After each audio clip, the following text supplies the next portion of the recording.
Hello दोस्तों, आप सभी का स्वागत है। दोस्तों, मेंसुरेशन का जो पार्ट 1 है जो मैंने यूट्यूब पर डाला था वो आप लोगों ने देख लिया होगा, और जिन छात्रों ने उस पार्ट को नहीं देखा है तो वो उसको देख लेंगे, क्योंकि मैं इसी वीडियो के डिस्क्रिप्शन में उसका लिंक दे दूंगा। उसको देखना इसलिए भी ज़रूरी हो जाता है क्योंकि उसमें जो मैंने ट्रायंगल से रिलेटेड फार्मूले और डेफिनेशन और ट्रायंगल से रिलेटेड कुछ महत्वपूर्ण पॉइंट जो बताए थे वो आज के इन 15 सवालों में उनका बहुत उपयोग होगा।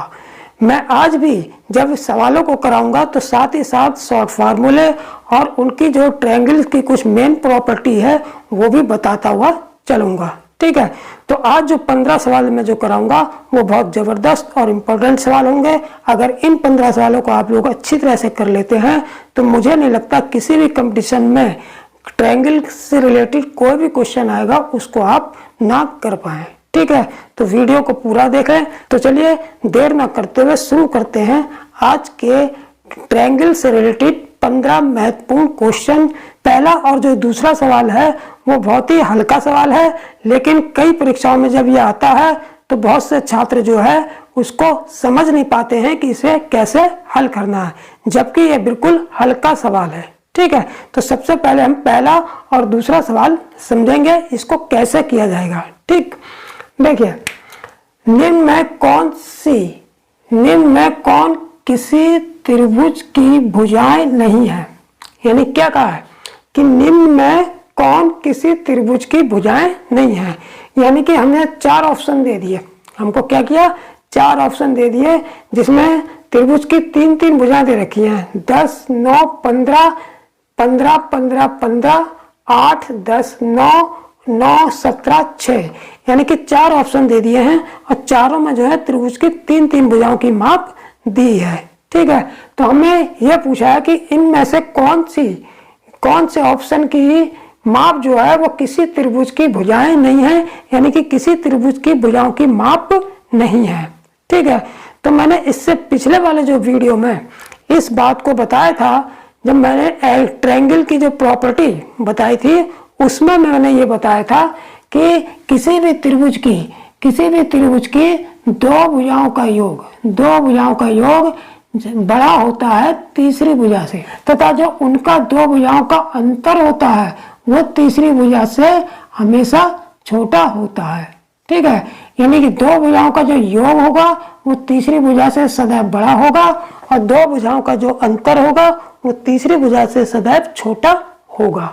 ठीक है, तो यहाँ पर यही चेक करेंगे हम कि क्या ये जो मापें दे रखी हैं इस कंडीशन को फॉलो करती हैं। तो ये जो दी हुई मापें हैं इस कंडीशन को जो मापें फॉलो नहीं करेंगे तो समझ लेंगे कि यही मापें जो हैं किसी भी त्रिभुज की भुजाएं नहीं है। ठीक है, जैसे पहला ऑप्शन चेक कर लेते हैं। जैसे ये दे रखा है 10, 9, 15। क्या दे रखा है, 10, 9 और 15। तो हम ये देख लेंगे कि किन्हीं 2 भुजाओं की माप जो है वो तीसरी भुजा से ज्यादा है। तो इसको चेक करेंगे। कैसे चेक करेंगे, देखिए, हमने अगर सबसे पहले इन 2 को चेक कर लेते हैं। 10 और 9, 19, 15 से ज्यादा है। 10, 9, 19, 15 तीसरी भुजा से ज्यादा हो रहा है।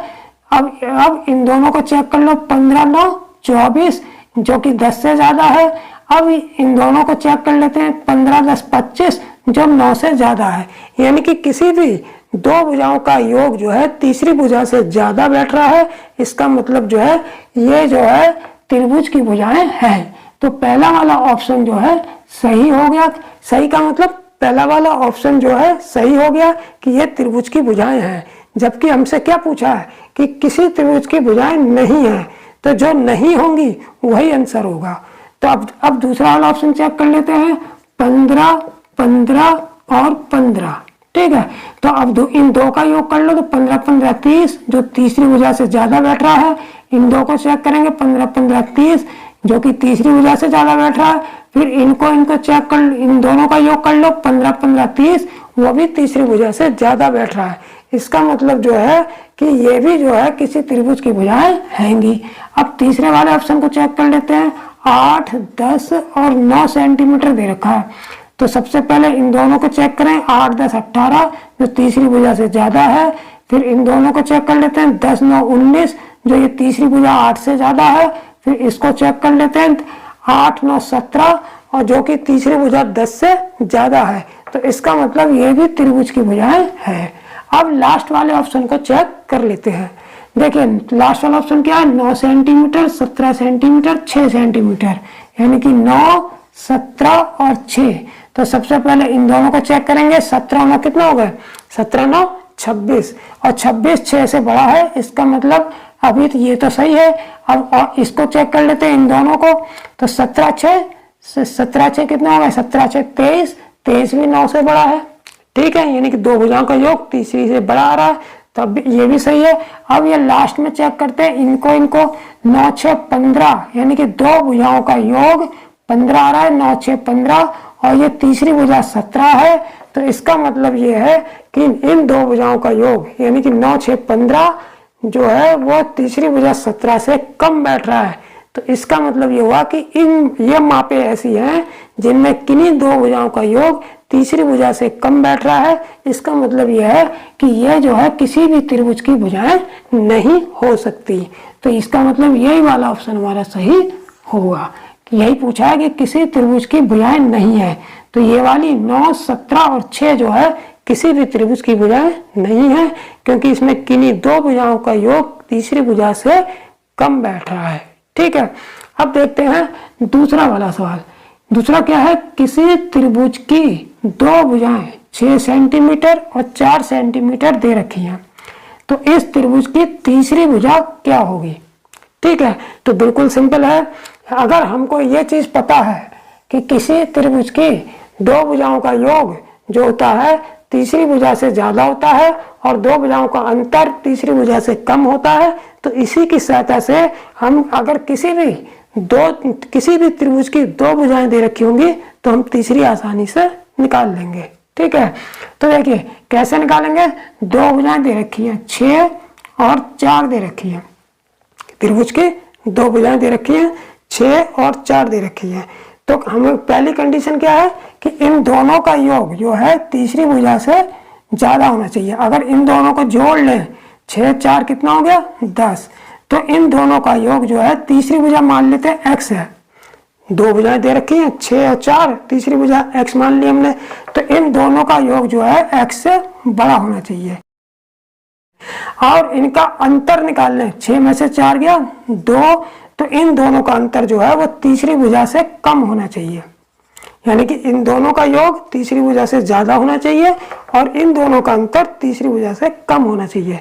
इसका मतलब क्या हुआ, इसका मतलब ये हो गया कि जो x है तीसरी भुजा है, इसका मान जो है जो 2 से बड़ा आना चाहिए, 2 से बड़ा आना चाहिए, लेकिन इस जो x का मान है यानी तीसरी भुजा का मान है लेकिन 10 से छोटा आना चाहिए, यानी कि 2 से तो बड़ा आना चाहिए, 2 से बड़ा हो और 10 से छोटा हो, यानी कि 2 और 10 के बीच में होना चाहिए।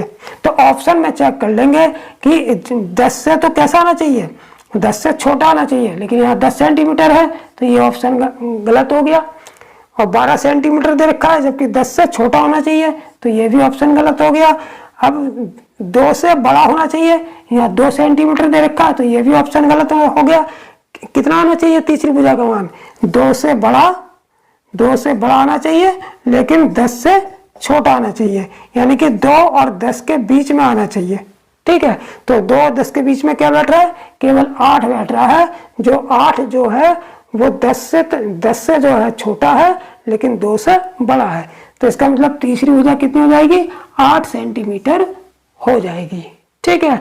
तो इस तरीके से इस जो प्रॉपर्टी है, जो त्रिभुज की जो ये वाली प्रॉपर्टी है, इसकी सहायता से इस टाइप का क्वेश्चन सेकंड में हल हो जाएगा, ठीक। तीसरा और चौथा क्या है, बहुत ही अच्छा सवाल है, इसको ध्यान से देखेंगे। जैसे तीसरा क्या है कि किसी त्रिभुज की परिमाप 12 सेंटीमीटर है, किसी त्रिभुज की परिमाप 12 सेंटीमीटर है, परिमाप का मतलब तीनों भुजाओं का योग, ठीक। 12 सेंटीमीटर है तो इस प्रकार के कितने त्रिभुज बन सकते हैं। तो यह सवाल जो है कई बार एसएससी की परीक्षा में भी आ चुका है कि किसी त्रिभुज की परिमाप हमको दे दी जाएगी और हमसे पूछ लिया जाएगा कि इस प्रकार के कितने त्रिभुज बन सकते हैं। देखिए, या तो त्रिभुज की जो परिमाप होगी, त्रिभुज की जो परिमाप होगी वो या तो हमको देंगे सम यानी कि इवन, या फिर परिमाप हमको देंगे या तो सम संख्या देंगे इवन, यह जो परिमाप दी होगी वो विषम संख्या होगी, विषम संख्या यानी कि ऑड नंबर। तो देखिए, जैसे तीसरा और जो चौथा सवाल है, तीसरे सवाल में जो परिमाप दी है वो कैसी दे रखी है, 12 सेंटीमीटर दे रखी है। तो 12 जो नंबर है, 12 अंक है, ये कैसा है, ये इवन नंबर है। ठीक है, तो मैंने बताया था या तो परिमाप सम देंगे या परिमाप विषम देंगे। और चौथे सवाल में जो परिमाप दे रखी है ये 17 सेंटीमीटर दे रखी है। इसका मतलब यह है यहाँ पर ऑड दे रखी है।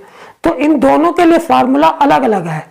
अगर परिमाप इवन दे रखी है, अगर परिमाप इवन है, कैसी है, इवन है, तो हम क्या करते हैं, सीधे सीधे पी स्क्वायर बटे 48 लगा देंगे। यानी कि त्रिभुजों की संख्या कितनी होगी, पी स्क्वायर बटे 48।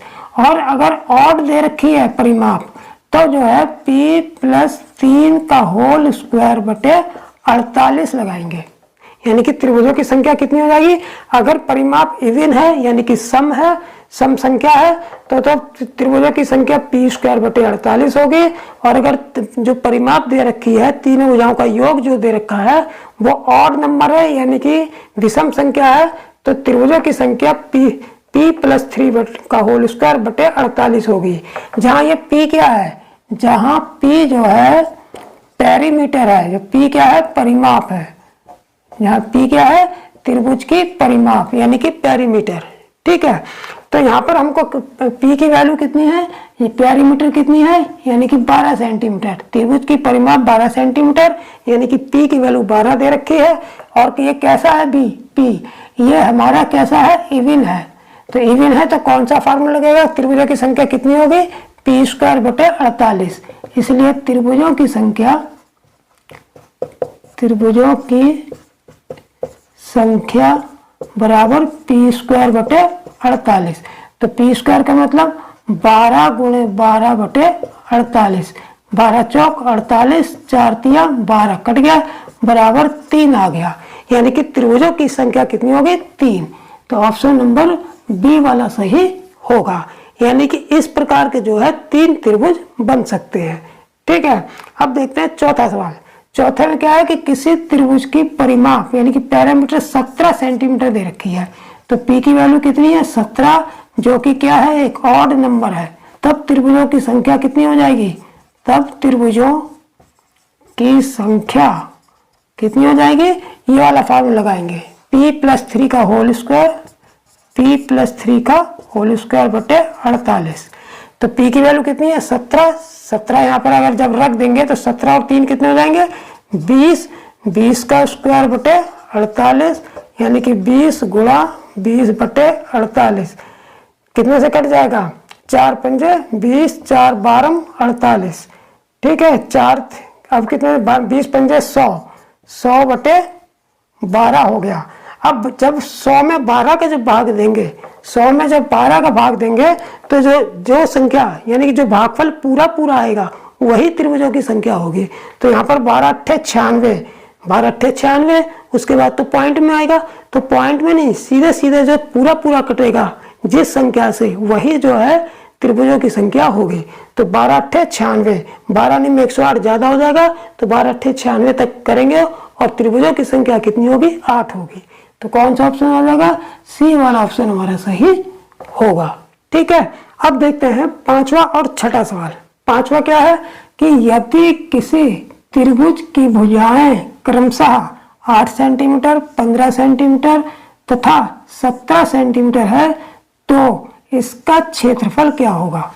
ठीक है, तो जब भी किसी त्रिभुज की तीनों भुजाएं अलग अलग दे रखी हो और हमसे क्षेत्रफल पूछा है, तो इसमें हम 2 तरीके से चेक करेंगे और 2 तरीके से इसको हल करेंगे। पहला तरीका यह है कि हो सकता है जो त्रिभुज की जो 3 भुजाएं दे रखी है वो पाइथागोरिक ट्रिपलेट बन रही हो। अगर पाइथागोरिक ट्रिपलेट बन रही है तो उसे अलग तरीके से हल करेंगे, और अगर पाइथागोरिक ट्रिपलेट नहीं बन रही है जो 3 भुजाएं दे रखी हैं अलग अलग, वो पाइथागोरिक ट्रिपलेट नहीं बन रही है, तब हम सीधे हीरोन्स के फार्मूले का उपयोग करेंगे। हीरोन्स के फार्मूला का क्या मतलब हुआ, मैंने पिछली वीडियो में बताया था कि हीरोन्स का फार्मूला क्या है, s into S minus A into S minus B into S minus सी।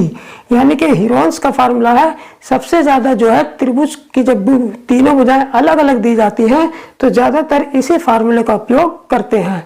लेकिन अगर जब भी त्रिभुज की तीनों भुजाएं अलग अलग दी हैं और हमें पता है ये पाइथागोरिक ट्रिपलेट बन रही है, तब हम इसका इस्तेमाल ना करके सीधे सीधे जो है 1/2 आधार गुणा ऊंचाई का आधार गुणे लंब का प्रयोग करके सेकंड में सवाल निकालेंगे। इतनी भारी कैलकुलेशन से बच जाएंगे। ठीक है, तो हमने देखा यहाँ 5वें सवाल में जो 3 भुजाएं दे रखी हैं 8 सेंटीमीटर, 15 सेंटीमीटर और ये 17 सेंटीमीटर। ठीक है, तो ये जो है पाइथागोरिक ट्रिपलेट बन रही है। ये क्या है, पाइथागोरिक ट्रिपलेट है।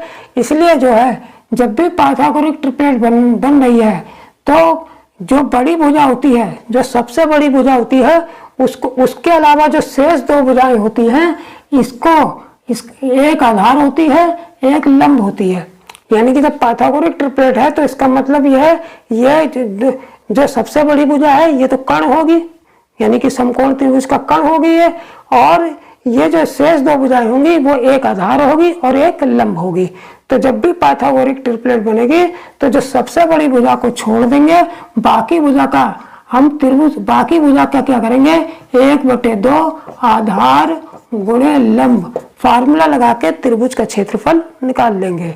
तो 2 चौक 8, ये कट गया, 15 चौक 60, 15 चौक कितना हो गया 60 वर्ग सेंटीमीटर क्षेत्रफल आ जाएगा। तो कौन सा ऑप्शन सही हो जाएगा, डी वाला ऑप्शन हमारा सही होगा। ठीक है, जो बच्चे इस पाइथागोरिक ट्रिपलेट को नहीं समझ पाए हैं तो मैं उन्हें थोड़ा सा यहाँ पर समझा देता हूँ।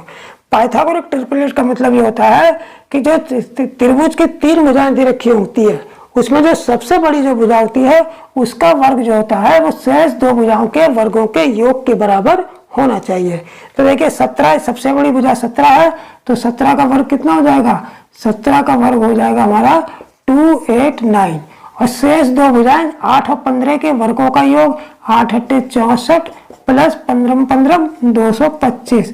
इसे जोड़ेंगे कितना आएगा, 5 4 9 6 2 8 और 2 289। यानी कि सबसे बड़ी भुजा का वर्ग जो है शेष 2 भुजाओं के वर्गों के योग के बराबर आ रहा है। तो इसका मतलब ये तीनों नापे जो हैं पाइथागोरिक ट्रिपलेट हैं। अब देखते हैं छठा सवाल। छठा क्या है, किसी त्रिभुज की भुजाएं 10, 12 और 18 सेंटीमीटर हैं, तो इसका क्षेत्रफल बताओ। ठीक है, तो हमने देखा त्रिभुज की 3 भुजाएं दे रखी हैं 10, 12 और 18। अब क्या इसको चेक करेंगे कि ये पाइथागोरिक ट्रिपलेट है? नहीं, ये पाइथागोरिक ट्रिपलेट नहीं है। चाहे चेक करके देख लेना, सबसे बड़ी भुजा 18 है, इसका वर्ग जो है शेष 2 भुजाओं के वर्गों के योग के बराबर नहीं आ रहा है, इसलिए ये पाइथागोरिक ट्रिपलेट नहीं है। और जब 3 भुजाएं अलग अलग दी हो वो पाइथागोरिक ट्रिपलेट नहीं बन रही हैं, तब हम सीधे सीधे हीरोन्स फार्मूले का उपयोग करेंगे। ठीक है, तो यहाँ पर त्रिभुज का क्षेत्रफल जो है इस सूत्र से निकालने के लिए क्या करते हैं, सबसे पहले s की वैल्यू निकाल लेते हैं। s क्या है, त्रिभुज की अर्ध परिमाप। त्रिभुज की अर्ध परिमाप है, इस तीनों भुजाओं का योग करके उसका आधा कर देते हैं। तो कितना हो जाएगा, तीनों भुजाओं का योग 12 10 22 8 30 और 40, यानी कि 40/2 2 20 40, यानी कि 20 आ गया। s की वैल्यू कितनी आ गई, s की वैल्यू जो है 20 आ गई। अब इसको s की वैल्यू को इस फार्मूले में रख के क्षेत्रफल निकाल लेंगे।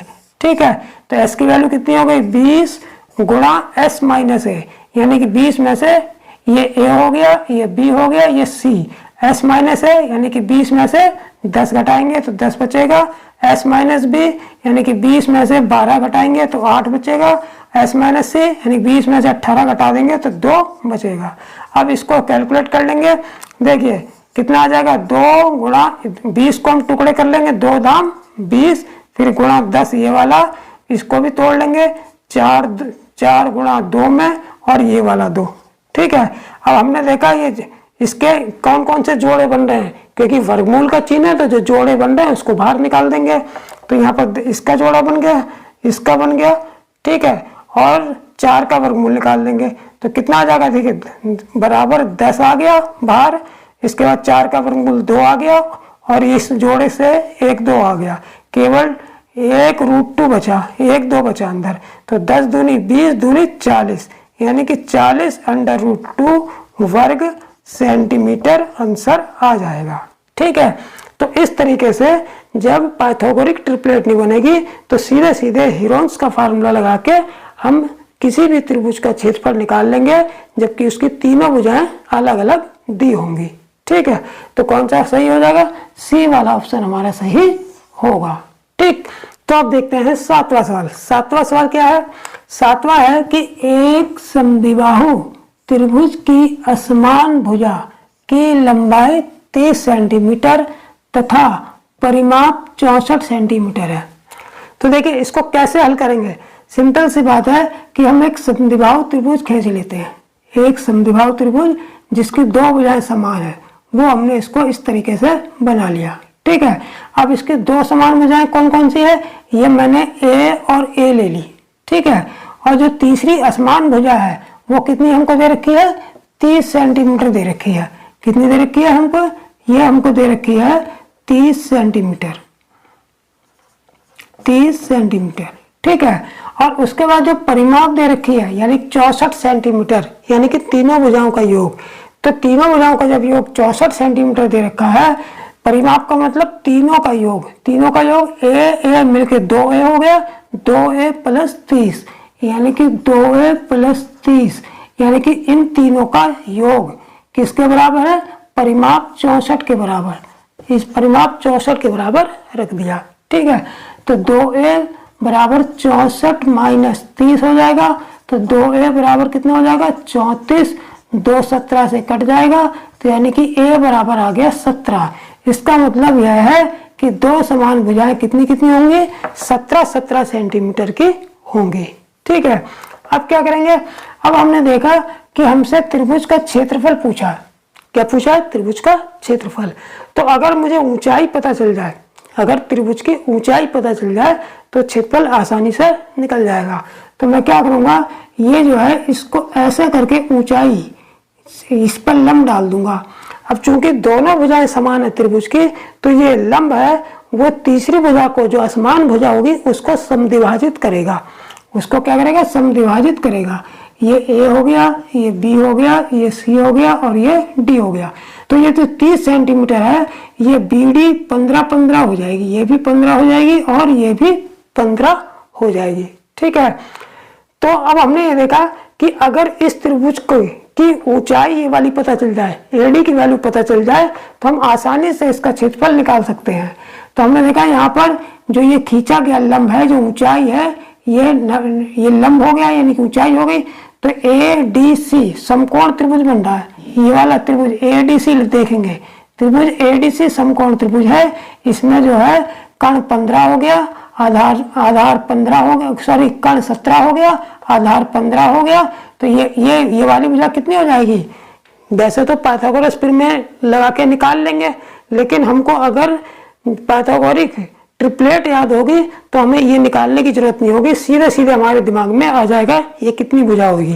ये होगी 8 15 और 17, यानी कि 8 15 17 जो है ये पाइथागोरिक ट्रिपलेट बन रही है। 2 भुजाएं दे रखी हैं 15 17, तो इसका मतलब तीसरी भुजा समकोण त्रिभुज की कौन सी होगी, 8 होगी। तो मैंने बिना पाइथागोरस प्रमेय लगाए, बिना निकाले डायरेक्ट जो है इसको 8 रख दिया। ठीक है, क्योंकि मुझे पता है ये 15 है, ये 17 है, तो ये 8 होगी। ठीक है, कैसे पता है, क्योंकि मुझे पाइथागोरिक ट्रिपलेट याद थी। ठीक, तो जब ऊंचाई पता चल गई तो अब आसानी से इसका क्षेत्रफल निकाल लेंगे।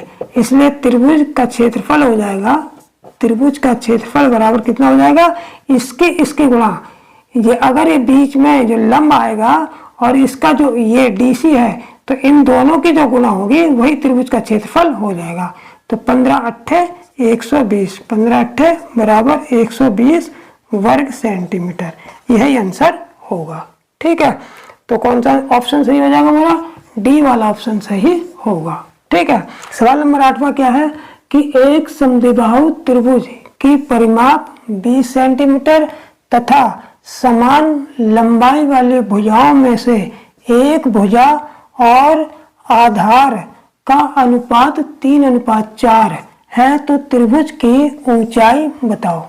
ठीक है, तो देखिए ये सवाल बिल्कुल जो है आसान सवाल है और बिल्कुल जो है इसमें एक एक जो पॉइंट दे रखा है, अगर इसको समझते हुए चलेंगे तो बिल्कुल सेकंडों में सवाल होगा।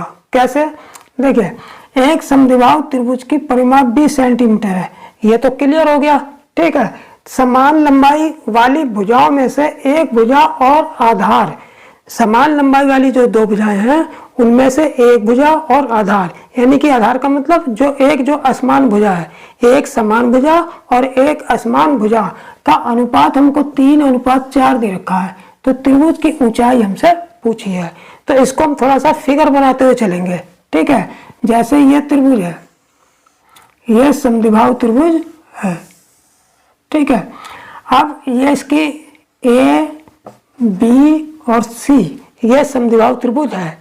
ए से इस पर लंब डाल दिया बीसी पर, ये दो भुजाएं समान है, और ए से बीसी पर असमान भुजा पर जो लंब डालेंगे वो इस असमान भुजा को समद्विभाजित करेगा, क्योंकि दो भुजाएं यहाँ पर समान है।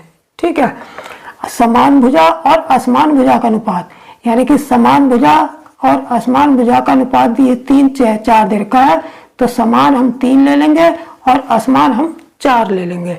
ठीक है, तो समान हमने 3 ले ली, तो ये भी 3 हो गई, ये भी 3 हो गई, और असमान वाली जो कितनी हो जाएगी, ये हो जाएगी हमारी 4। ठीक है, चूंकि ये डी पॉइंट जो होता है ये असमान भुजा को अर्धित करता है, तो यहाँ पर जब ये 4 हो गई तो ये 2 हो गई और ये भी 2 हो गई। ठीक है, तो अब यहाँ पर ये देखेंगे कि ये 2 है, ये समकोण त्रिभुज बन रहा है, तो ये त्रिभुज एडीसी देखेंगे, त्रिभुज एडीसी। जब एडीसी देखा ये समकोण त्रिभुज है, तो ये हमारा कर्ण 3 हो गया, आधार 2 हो गया, तो ये ऊंचाई हमें पता चल जाएगी, यानी कि एडी की वैल्यू पता चल जाएगी। कैसे पता चलेगी? इस जो कर्ण दिया होगा इसका वर्ग, यानी कि इसका वर्ग करके क्या घटा देंगे? आधार का वर्ग, यानी कि 2 का वर्ग घटा देंगे, 3 तिया 9 - 4 बराबर कितना हो गया? 5 हो गया। ठीक है, यानी कि ये हाइट कितनी आ गई? ये हाइट आ गई हमारी 5। ये जो पूरी प्रक्रिया जो चल रही है वो अनुपात में चल रही है अभी। कैसी प्रक्रिया चल रही है अभी? अनुपात, यानी जो अनुपाती मान है उसमें चल रही है अभी। ठीक है, अब क्या करेंगे कि हम इसकी जब परिमाप देखेंगे कितनी है, यानी कि अनुपात के मानों के हिसाब से परिमाप कितनी आ रही है, तो अनुपात के मानों के हिसाब से परिमाप कितनी होगी? ये 3 है और ये 3 है और ये 4 है, तो तीनों भुजाओं का योग परिमाप कहलाता है। तो 3 - 3 = 6 = 4, परिमाप हमारी आ गई 10। परिमाप कितनी आ गई? 10। लेकिन कैसे मानों से? ये अनुपाती मानों से, अनुपाती मानों से, यानी कि अनुपाती मानों से परिमाप 10 है। ठीक है, और जो रियल परिमाप है वो कितनी है? 20 है। तो यानी कि रियल परिमाप जो है अनुपाती मान से दुगनी है, यानी कि इसमें जो अगर हम 2 से गुणा कर दे तो रियल परिमाप 20 आ जाती है। ठीक है, तो इसका मतलब जो है इसकी हाइट का भी, देखिए 5 तो नहीं होना चाहिए यहाँ पर, 5 सॉरी यहाँ पर थोड़ी सी गलती मिस्टेक हो गई। मिस्टेक क्या हुई है कि देखिए ये समकोण त्रिभुज था, तो ये पाइथागोरस प्रमेय लग रही थी ना। यहाँ पर जो एडी होती, एडी का स्क्वायर बराबर यही तो होता है, एडी का स्क्वायर बराबर 3 का स्क्वायर - 2 का स्क्वायर, तो एडी का स्क्वायर बराबर 3 तिया 9 - 4 बराबर 5, स्क्वायर हटाते तो अंडर आता, तो यहाँ पर अंडर आएगा। क्या आएगा? यहाँ पर अंडर आएगा, वो गलती से 5 से लिख दिया। ठीक है, तो इसका क्या करेंगे? जैसे हमने परिमाप अनुपाती मान के परिमाप को दुगना करके रियल परिमाप आई है, इसी तरह जो है ये अनुपाती मान की ऊंचाई को भी दुगना कर देंगे, तो यानी कि 2 से गुणा कर देंगे तो ये ऊंचाई हमारी रियल ऊंचाई आ जाएगी। ठीक है, तो त्रिभुज की ऊंचाई कितनी हो जाएगी? 2√5 हो जाएगी, और ऑप्शन हमारा कौन सा सही हो जाएगा? डी ऑप्शन सही होगा। ठीक है, तो इस तरीके से अनुपात के मान का प्रयोग करते हुए इस सवाल को जो है बिल्कुल आसानी से हल करेंगे, ना कि इसमें कोई बड़ा मेथड लगाएंगे। अब देखते हैं नवा सवाल, और नवा सवाल भी जो है समद्विबाहु त्रिभुज से ही रिलेटेड सवाल है और बिल्कुल वैसा ही है। बस अंतर इतना है कि इससे पिछले वाले सवाल में जो है हमसे क्या पूछा था, ऊंचाई पूछी है, और इसमें जो है क्षेत्रफल पूछा है। ठीक है, बस समान भुजा और असमान भुजा के बीच जो अनुपात है इसमें भी दे रखा है, और इससे पिछले वाले सवाल में भी दे रखा था, और इसमें भी परिमाप दे रखी है, और इससे पिछले वाले सवाल में भी परिमाप दे रखी थी। ठीक है, बस अंतर इतना है, उसमें ऊंचाई पूछी थी और इसमें क्या है, क्षेत्रफल पूछा है। ठीक, सवाल क्या है पढ़ लेंगे इसको। समद्विबाहु त्रिभुज की परिमाप 72 सेंटीमीटर है, यानी कि समद्विबाहु त्रिभुज जिसकी दो भुजाएं समान है।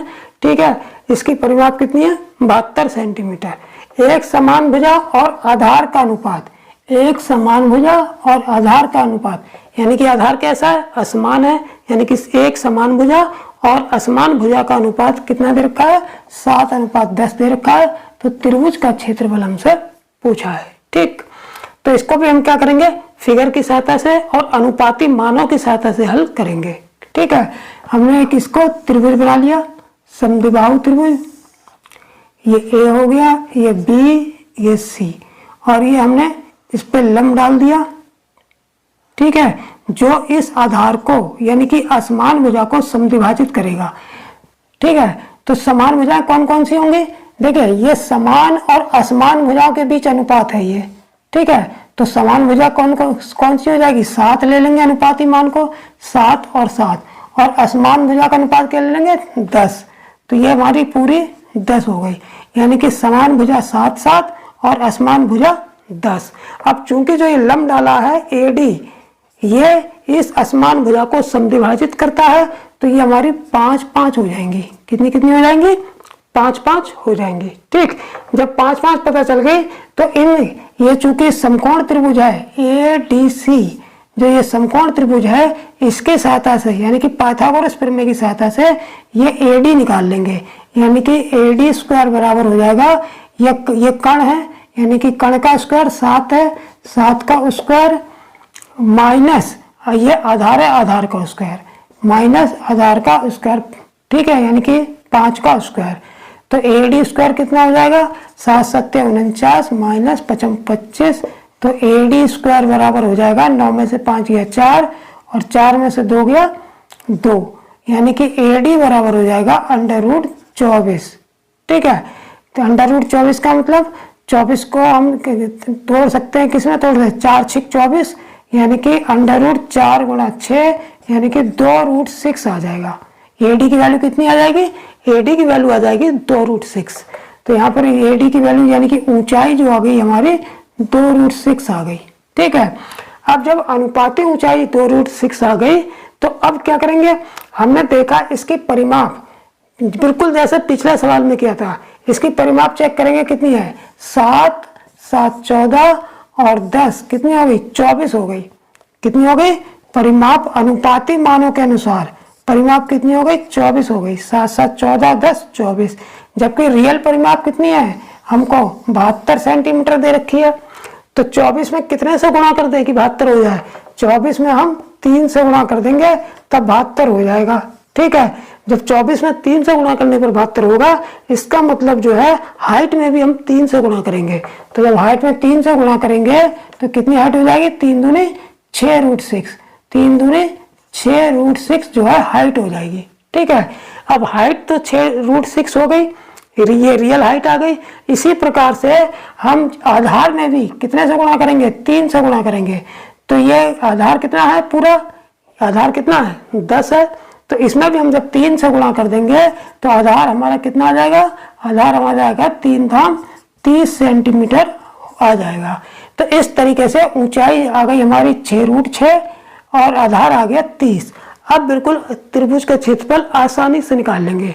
त्रिभुज का क्षेत्रफल कितना हो जाएगा, क्षेत्रफल बराबर हो जाएगा 1/2 गुणा आधार, आधार 30 हो गया और ऊंचाई 6√6, 6√6 2 15, 30 से कट गया, 15 6 90, यानी कि 90√6 वर्ग सेंटीमीटर आ जाएगा। ठीक है, तो इस तरीके से हमारा कौन सा ऑप्शन सही हो जाएगा, डी वाला ऑप्शन सही होगा। 10वां सवाल है कि किसी त्रिभुज की माध्यिकाएं क्रमशः 7 सेंटीमीटर, 24 सेंटीमीटर और 25 सेंटीमीटर है। तो त्रिभुज का क्षेत्रफल हमसे पूछा है। ठीक, तो यहाँ पर त्रिभुज की तीनों भुजाएं नहीं दी है, बल्कि तीनों माध्यिकाएं दे दी हैं।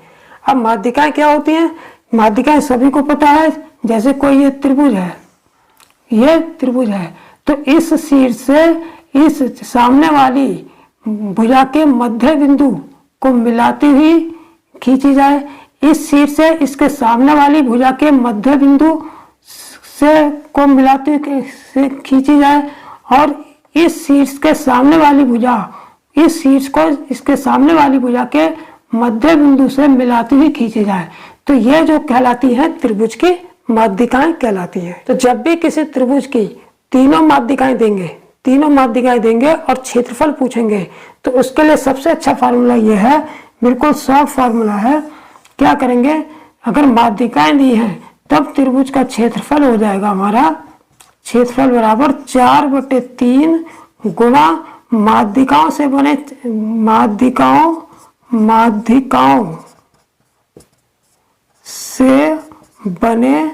त्रिभुज का क्षेत्रफल। बस ये फार्मूला लगाएंगे। यानी कि अगर त्रिभुज की तीनों माध्यिकाएं दी हो तो त्रिभुज का क्षेत्रफल कैसे निकलेगा? 4/3 माध्यिकाओं से बने त्रिभुज का क्षेत्रफल। यानी कि जो माध्यिकाएं दी होंगी उसी को हम त्रिभुज की भुजा मानकर क्षेत्रफल निकाल देंगे। बस उसका जो भी क्षेत्रफल आएगा उसका 4/3 कर देंगे। तो यहाँ पर देखिए 3 माध्यिकाएं दे रखी हैं, एक 7 सेंटीमीटर और एक 24 और एक 25 सेंटीमीटर हमको दे रखा है। ठीक है, तो जैसे मैंने इन तीनों मापों को देखा तो मेरे दिमाग की घंटी बजी, ये पैथागोरिक ट्रिपलेट है। और जब मुझे पता जैसे ही चला कि ये पैथागोरिक ट्रिपलेट है, तो मैं क्या करूंगा कि सबसे बड़ी भुजा को छोड़ दूंगा, बाकी जो 2 भुजाएं होंगी इनकी गुणा करके इनका आधा कर दूंगा, तो इस त्रिभुज का क्षेत्रफल आ जाएगा। ठीक है, तो इसलिए त्रिभुज का क्षेत्रफल बराबर हो जाएगा कितना? यानी कि इन्हीं माध्यिकाओं को त्रिभुज की भुजा मानकर त्रिभुज का क्षेत्रफल निकाल रहे हैं, लेकिन इसका साथ में साथ 4/3 भी करना है, क्योंकि 4/3 गुणा माध्यिकाओं से बने त्रिभुज का क्षेत्रफल। तो 4/3 फिर गुणा, और उसके बाद क्या करेंगे? चूंकि ये पैथागोरिक ट्रिपलेट बन रही है तो बड़ी भुजा को छोड़ देंगे और बड़ी भुजा को छोड़कर जो शेष भुजाएं होंगी उनमें उनकी जो है उनसे क्षेत्रफल निकाल देंगे, क्योंकि एक आधार हो जाएगी और एक लंब हो जाएगी। सबसे बड़ी भुजा होती है कर्ण। सबसे बड़ी भुजा क्या होती है? कर्ण। तो 1/2 गुणा आधार, इन दोनों का गुणनफल, यानी कि 7 गुणा 24। ठीक है, तो इसमें इसको हम कैलकुलेट कर देंगे, 2 से काट देंगे, 2 12 24 ही कट जाएगा और कट जाएगा 3 चौक 12, ये कट जाएगा हमारा। तो कितना बचा? 4 चौक 16 7 112, यानी कि 112 वर्ग सेंटीमीटर आएगा। ठीक है, तो कौन सा ऑप्शन हमारा सही हो जाएगा? सी वाला ऑप्शन हमारा सही होगा। ठीक, अब देखेंगे 11वां और 12वां सवाल। 11वां सवाल क्या है कि एक समबाहु त्रिभुज की ऊंचाई 4√3 सेंटीमीटर है, तो इसकी परिमाप बताओ। ठीक है, यानी कि कहने का मतलब यह है कि परिमाप बराबर जो है 2√3 गुणा h, 2√3 गुणा h। यानी कि किसी भी समबाहु त्रिभुज में की ऊंचाई में जब हम 2√3 से गुणा कर देते हैं तो वो इसकी परिमाप हो जाती है। ठीक है, लेकिन ये केवल समबाहु त्रिभुज के लिए है, किसी और त्रिभुज के लिए नहीं। समबाहु त्रिभुज में जब भी ऊंचाई देंगे तो उसकी परिमाप कैसे निकालेंगे? उसमें 2√3 से गुणा कर देंगे। ठीक है, तो इसमें ऊंचाई कितनी दे रखी है? 4√3 है, इसमें 2√3 से गुणा कर देंगे तो परिमाप बराबर आ जाएगा 4√3 गुणा 2√3। कितना आ जाएगा? 4 दूनी 8 और √3 की गुणा 3, तो 4 दूनी 8 3 24, यानी कि 24 सेंटीमीटर परिमाप हो जाएगी। ठीक है, तो कौन सा ऑप्शन सही हो जाएगा? सी वाला ऑप्शन सही होगा। ठीक, अब देखते हैं 12वां क्या है? एक समबाहु त्रिभुज की परिमाप 36√3 है, तो तो इसकी ऊंचाई बताओ। इसी फार्मूले का उपयोग करेंगे कि चूंकि परिमाप बराबर होता है कितना, 2√3 गुणा h, इसलिए परिमाप, इसलिए h कितना हो जाएगा, परिमाप बटे ये नीचे आ जाएगा, यानी कि परिमाप कितनी है 36√3, 36√3, और ये जब नीचे आ जाएगा 2√3 से भाग कर देंगे, √3 से √3 कट गया, 2 18 36, यानी कि ऊंचाई आ गई 18 सेंटीमीटर। ठीक है, तो कौन सा ऑप्शन सही हो जाएगा, डी वाला ऑप्शन हमारा सही होगा। ठीक, तो जब भी किसी समबाहु त्रिभुज की परिमाप दे रखी हो और ऊंचाई पूछी हो तो परिमाप में 2√3 से भाग कर देंगे, और अगर ऊंचाई दे रखी है, परिमाप पूछी है, तो ऊंचाई में 2√3 से गुणा कर देंगे, या फिर सीधे सीधे यह फार्मूला याद रखेंगे। ठीक है, अब देखेंगे 13वां और 14वां सवाल। 13वां सवाल क्या है, 13वां सवाल है कि किसी समबाहु त्रिभुज की ऊंचाई 12√3 सेंटीमीटर है तो इसका क्षेत्रफल हमसे पूछा है। तो बिल्कुल सिंपल है, जब भी समबाहु त्रिभुज की हमें ऊंचाई दे दी और क्षेत्रफल हमसे पूछ ले तो सीधे सीधे क्षेत्रफल बराबर क्या फार्मूला लग जाएगा, h² बटे √3। तो h² का मतलब 12√3 गुणा 12√3, यानी कि जो भी ऊंचाई दे रखी है h² का मतलब उसकी 2 बार गुणा बटे √3। ठीक है, √3 से √3 कट गया, 12 12 में 144 हो गया, और ये √3, यानी 144 √3 वर्ग सेंटीमीटर आंसर हो जाएगा। तो कौन सा ऑप्शन सही हो जाएगा, बी वाला सही हो जाएगा। ठीक है, तो इस तरीके से बिल्कुल शॉर्ट फार्मूला है ये, एकदम शॉर्ट फार्मूला कि समबाहु त्रिभुज की हमें ऊंचाई दे दी और सीधे सीधे क्षेत्रफल निकालना, तो क्षेत्रफल बराबर समबाहु त्रिभुज की ऊंचाई का वर्ग बटे √3। ठीक है, अब देखते हैं 14वां सवाल।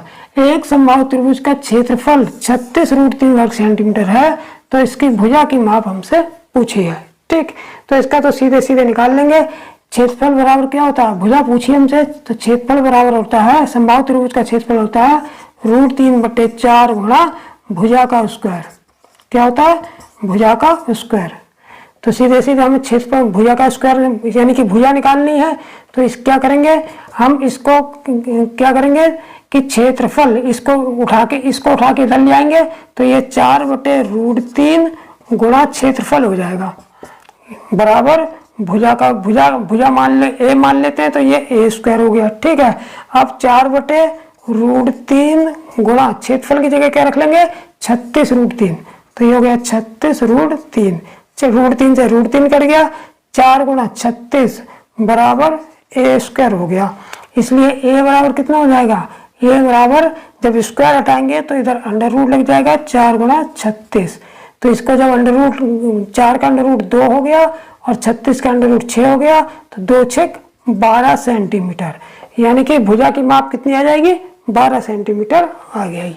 तो कौन सा हो जाएगा, सी वाला ऑप्शन हमारा सही होगा। अब देखेंगे 15वां सवाल और इस वीडियो का अंतिम सवाल। ठीक है, तो 15वां सवाल क्या है, 15वां सवाल है कि किसी समकोण त्रिभुज में सबसे बड़ी भुजा की लंबाई 6√3 सेंटीमीटर तथा एक कोण 30 डिग्री है, तो त्रिभुज का क्षेत्रफल बताओ। ठीक है, तो इसका बिल्कुल मैं शॉर्ट फार्मूला बताऊंगा, उससे एक ही लाइन में आंसर आ जाएगा। तो सबसे पहले इसको सवाल को समझ लेते हैं। देखिए, किसी भी समकोण त्रिभुज में सबसे बड़ी भुजा कौन सी होती है, सबसे बड़ी भुजा जो होती है वो कर्ण होती है। इसका मतलब ये हमको क्या दे रखा है, ये हमको दे रखा है कर्ण। समकोण कर्ण कितना दे रखा है 6√3 सेंटीमीटर, और एक कोण दे रखा है, एक कोण 30 डिग्री, यानी कि एक कोण को दे रखा है, कोण कितना दे रखा है, कोण दे रखा है 30 डिग्री। यानी कि अगर इसका फिगर बनाएंगे तो किस तरीके का बनेगा, ये बन जाएगा फिगर। ये समकोण त्रिभुज हो गया ABC, ये 19 डिग्री हो गया। इसका कर्ण कितना है, ये 6√3 सेंटीमीटर दे दिया हमको, और एक कोण 30 डिग्री है, तो ये तो 90 डिग्री है। तो इन दोनों कोण में से कोई एक कोण 30 डिग्री ये हमको दे रखा है। तो इसका जो है क्षेत्रफल हमसे पूछा है, तो इसका क्षेत्रफल निकालने के लिए बिल्कुल शॉर्ट फार्मूला है, क्या हो जाएगा, त्रिभुज का क्षेत्रफल बराबर 1/2 गुणा साइन थीटा गुणा कॉस थीटा गुणा कर्ण का स्क्वायर, बस सीधे सीधे ये फार्मूला लगा देंगे। कहने का मतलब यह है कि जब भी किसी भी समकोण त्रिभुज में कर्ण दे रखा होगा और एक कोण दे रखा होगा और उसका क्षेत्रफल जब पूछेंगे तो त्रिभुज का क्षेत्रफल हो जाएगा 1/2 sin थीटा cos थीटा गुणा कर्ण का स्क्वायर। ठीक, अब इसको हल कर लेंगे। 1/2 sin थीटा, यहाँ थीटा क्या होगा, ये दिया गया कोण होगा, दिया गया कोण, ये थीटा बराबर हमको कितना 30 डिग्री, ये हमको दे रखा है।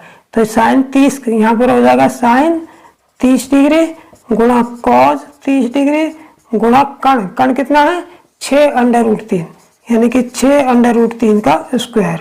ठीक है, अब देखिए 1/2 तो ये हो गया, साइन 30 की वैल्यू 1/2, कॉस 30 की वैल्यू √3/2 और गुणा 6√3 का स्क्वायर 6×6 36 दिए कि इसको खोलेंगे स्क्वायर का, स्क्वायर से जो है रूट कट जाएगा, यानी कि 6×36 6×36 और 3 कितने हो जाएंगे 108, 36 3 कितने हो जाएंगे 108, तो यहाँ पर 108 ले लेंगे। ठीक है, अब देखिए कुछ कट रहा है, काट देंगे, ये कट जाएगा 2 दूनी 4, तो यहाँ 2 दूनी 4, 2 दूनी 4 से ये कट जाएगा, 4 दूनी 8, 2 बचा 4 7 28, कट गया, कितना बचा 27√3/2, तो बराबर हमारा आ गया 27√3/2 वर्ग सेंटीमीटर।